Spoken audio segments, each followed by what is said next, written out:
Hi guys, so today is another review video for Born Pretty Store. They have once more sent me some items.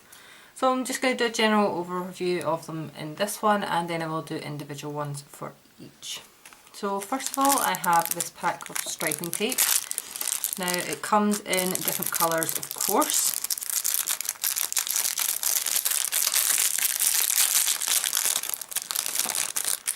And then here you can see that it is varying sizes, and this one is a glitter finish as well.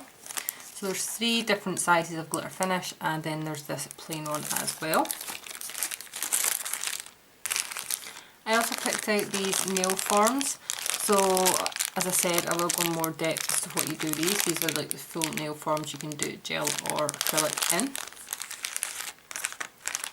I picked out a stamping plate. This is BP109, and as you can see it's got like a mermaid scale pattern on it and the checkers and everything. And then lastly I picked up this polish as well. It is a turquoise and it is from the Illusion series, and of course I will swatch that for you guys and let you see it. So yeah, thanks for watching, and watch out for my tutorials coming soon.